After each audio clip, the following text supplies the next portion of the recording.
Good afternoon everyone, সবাই কেমন আছো? আশা করছি ভালো আছো, আর আমরাও খুব ভালো আছি। আর আমার কিন্তু খাওয়া হয়ে গেছে। তোমাদের কার লাঞ্চ এখনও কমপ্লিট হয়নি, অবশ্যই কিন্তু কমেন্টস করো। তো চলো, তোমাদের সাথে আজকে আমি শেয়ার করব আমার ইভিনিং রুটিনটা, মানে দুপুর থেকে আমি রাত অবধি মোটামুটি কী কী করি, বলতে গেলে যেটা প্রত্যেক দিন আমাদের হয়, সেটাই আজকে তোমাদের সাথে শেয়ার করব। এখন মেয়ে এসছে, মেয়েকে খেতে দিয়ে দিচ্ছি। যেহেতু আমি 5টা সাড়ে 5টায় জিমে বেরিয়ে যাবো, আর ওর আজকে 6:30 থেকে নাচের ক্লাস রয়েছে দুজনেরই। তো মানে ও একটা জায়গায় যাবে, আমি একটা জায়গায় যাব। তো সেক্ষেত্রে আমি একটু তাড়াতাড়ি খেয়েছি, হয়তো একটু খাবারটা হজম না হলে না, মানে ওখানে প্র্যাকটিস করতে খুব অসুবিধা হয়।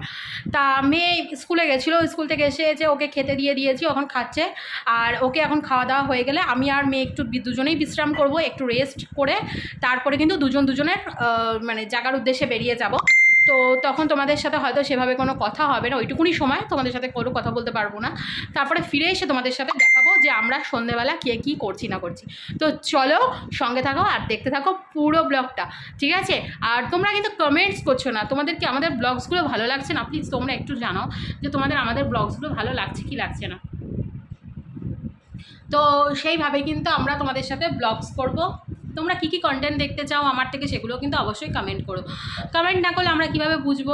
দেখো, তোমরা যদি কমেন্ট না করো তো আমরা কিন্তু মোটিভেট হব না।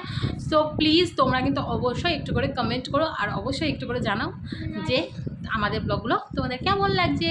তো চলো, এখন মেয়েকে খেতে তো দিয়ে দিয়েছি, এখন একটুখানি রেস্ট করে নিই। মেয়ের খাওয়া হয়ে গেলে রেস্ট করে নেবো। রেস্ট করে নিয়ে তারপরে কিন্তু বিকেলে তোমাদের কাছে আসছি।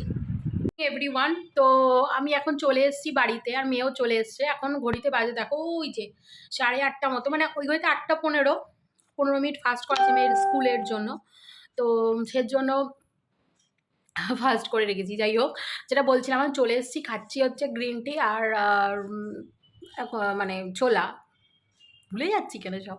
যাই হোক, গ্রিন টি আর ছোলা খাচ্ছি এখন। আর মেয়ে গেছে একটু পেন্সিল আনতে দাদুর দোকানে, পেন্সিল আনার পর ওকে পড়তে বসাবো। তো চলো, সঙ্গে থাকো আর দেখতে থাকো। তো এই যে মেয়ে চলে এসছে, আর এখন দেখো এই যে মেয়েকে আমি এখন পড়াতে বসেছি। তো এখন পড়িনি, যেহেতু পড়ানোর সময় আমি কোনো ভিডিও করি না। আমাদের কিন্তু আমার প্রত্যেক দিনই প্রায় বলতে গেলে এই রুটিনটাই থাকে। যেদিন হয়তো কোনোদিন বেরোই সেদিন পড়ালাম না, মানে বেরোই সেদিন হয়তো পড়াতে পারি না, সে পড়াটা আবার অন্য কোনো সময় পড়িয়ে দিই। তো যেটা বলছিলাম, এখন এই খাবো আর মেয়েকে পড়াবো, তারপর আবার রান্না আছে। তো কী রান্না করবো সেটা তোমাদের সাথে অবশ্যই শেয়ার করব। তো চলো, সঙ্গে থাকো আর দেখতে থাকো। তো এখন ঘড়িতে বাজে 9:30, মেয়েকে পড়ানো হয়ে গেল, আর এখন আমি যাচ্ছি রান্নাঘরে। তো চলো, তোমরা আমার সাথে রান্নাঘরে চলো, আর দেখো আজকে আমি কী রান্না করব। কিছু বাসন রয়েছে, কয়েকটা বাসনও মাজতে হবে। তো চলো, সঙ্গে থাকো আর দেখতে থাকো। তো চলে এসেছি রান্নাঘরে, আর এখন আমি করব হচ্ছে আজকে চিকেন। আর আজকে চিকেনটা না পুরোপুরি আমি রান্না করব হচ্ছে প্রেশার কুকারে। তো চলো, তোমরা কিন্তু, আর প্রেশার কুকারে জানো তো ভীষণ ভালো লাগে চিকেন খেতে। তোমরা কিন্তু অবশ্যই একদিন করে দেখো বাড়িতে, যে প্রেশার কুকারে করলে কেমন লাগে, দিয়ে আমাকে কমেন্ট করবে যে সত্যি ভালো লাগে না খারাপ লাগে। তো চলো, রান্নাটা স্টার্ট করে দিই।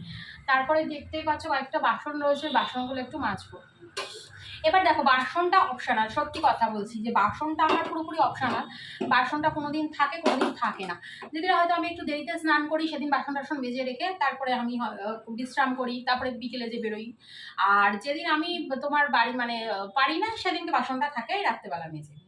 তো চলো, রান্নাটাকে স্টার্ট করি।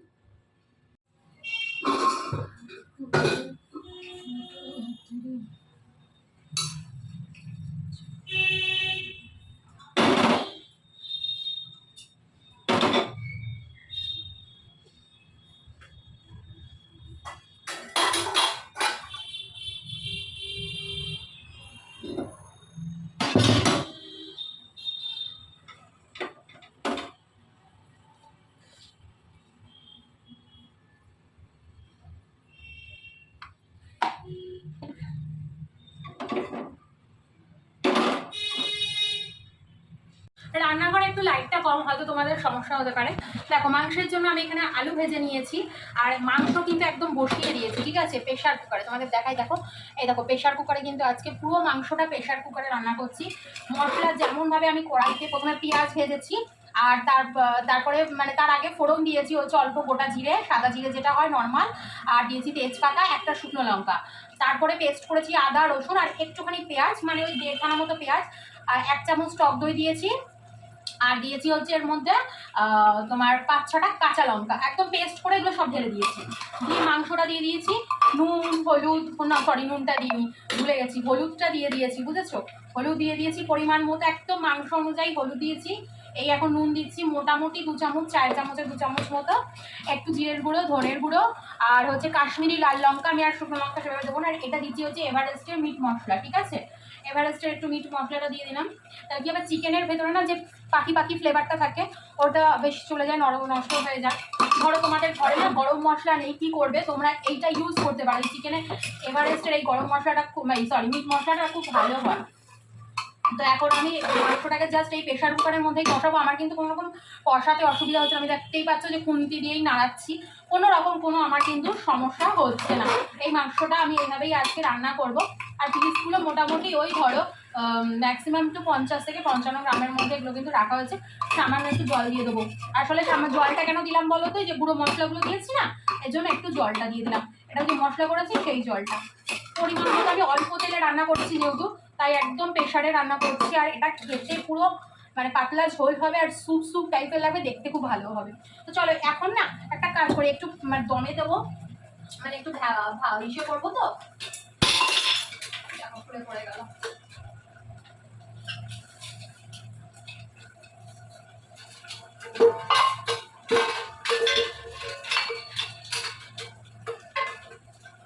আচ্ছা এখন আমি একটু ঢাকা দিচ্ছি, হালকা কষাবো, এটাকে হালকা কষাবো। যতই প্রেশার কুকারে রান্না করো না কেন একটু কষাবে, কষালে কিন্তু জিনিসটা খুব ভালো হবে, ঠিক আছে?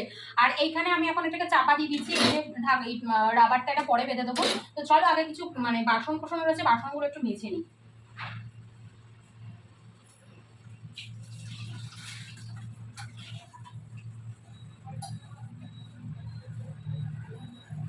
তোমরা একদিন প্রেশার কুকারে রান্না করে দেখো, দারুণ লাগবে খেতে, মানে এত ভালো লাগে না টেস্টটা। পুরো খাসির মাংসের যখন প্রেশার কুকারটা খুলবে না, খাসির মাংসের ফ্লেভারটা আসে, খুব ভালো লাগে জানো না।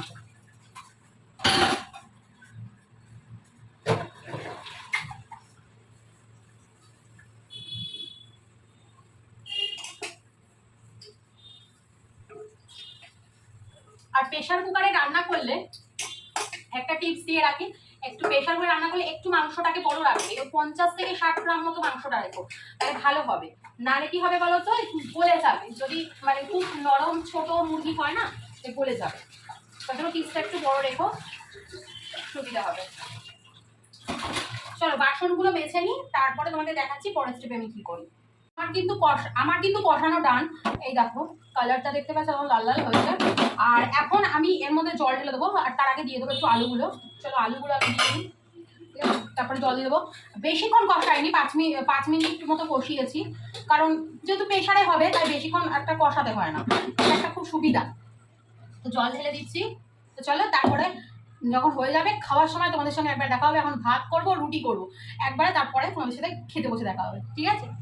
তো আমার খাওয়া হয়ে গেছে, ডিনার একদম কমপ্লিট, দেখতে দিতে পারছো শুয়ে পড়েছি, মানে আর শরীর দিচ্ছে না, এখন শুয়ে শুয়ে সিরিজ দেখছি, হইচইতে বিজয়া দেখছি।